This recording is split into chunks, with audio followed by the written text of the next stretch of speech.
Hello and welcome. I'm Yuki.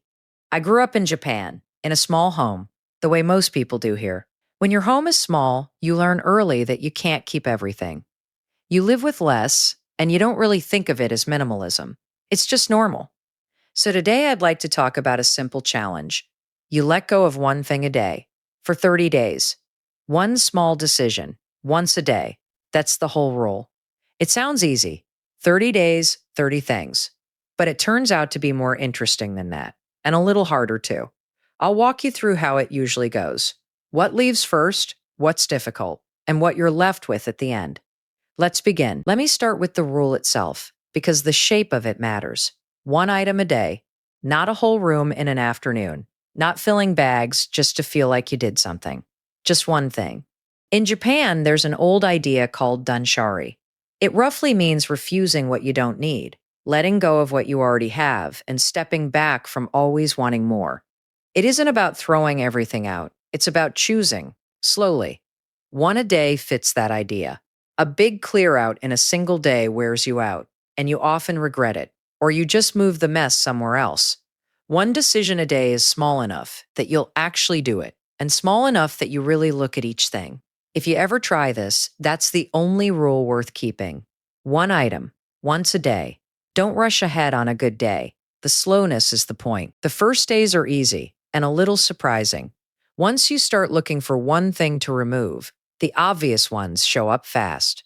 A pen that's run out of ink, the shirt you've never worn, a charging cable for a device you got rid of years ago. There's a drawer everyone has, full of things kept for no reason at all. For the first week, you're mostly just noticing. And what you notice is how much you were keeping without ever using. None of it was really chosen. It arrived, it stayed, and you stopped seeing it.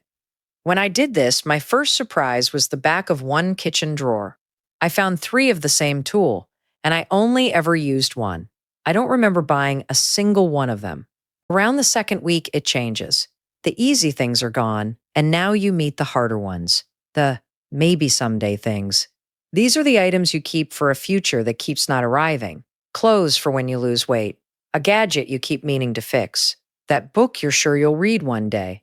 They're not useless, exactly. That's what makes them hard. But most of that someday never comes. The thing just sits there, quietly asking you to feel a little guilty, year after year. Letting one of them go isn't really about the object. It's about letting go of a version of yourself you were waiting to become.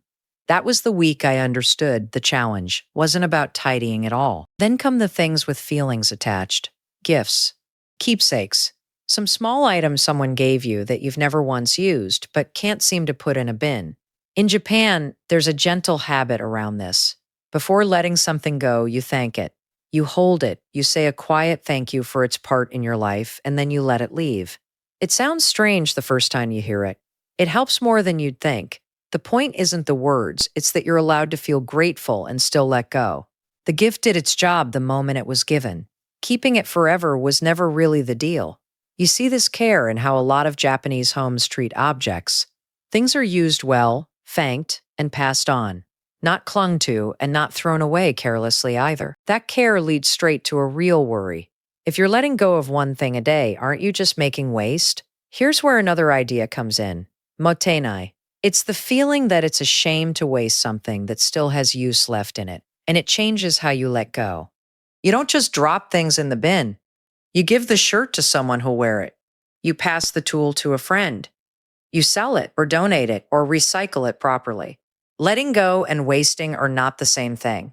One item leaving your home can be one item starting a second life somewhere else. Done this way, the challenge never feels careless. Is there something in your home right now that someone else could really use, just sitting unused with you? By the third week, something shifts, and it isn't what you'd expect. You start to like the space more than the things. There's a word in Japanese, ma. It's the empty space between things.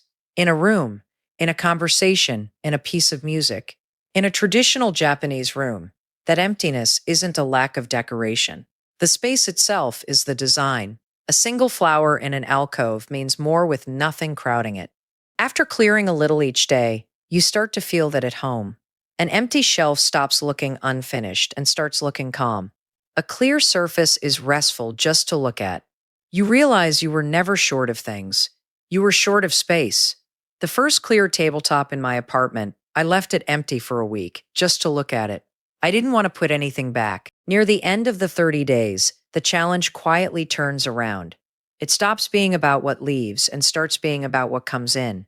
Once you've felt how much work it is to let go of something, you get slower to bring new things home. You pick up an item in a shop and you picture yourself 30 days later, trying to decide whether to keep it. A lot of the time, you just put it back. That's the part that lasts. The 30 days end, but you've become a little more careful at the door. Less comes in, so less has to go out later. If only one thing from this stays with you, let it be that. Before something new comes home, pause and ask whether you really have room for it. So that's the challenge. One thing a day for 30 days. It starts with the easy clutter, moves through the things you kept for someday, and ends somewhere you didn't expect. With more space and a slower hand at the shop, none of this is really about owning as little as possible. Where I grew up, living with less was never a competition. It was just a calmer way to live in a small home. You don't have to empty your whole house. You could start with one drawer and one small thing today. 30 days from now, that's 30 decisions you never used to make. Thank you for spending this time with me. Take care of yourself, and I'll see you next time.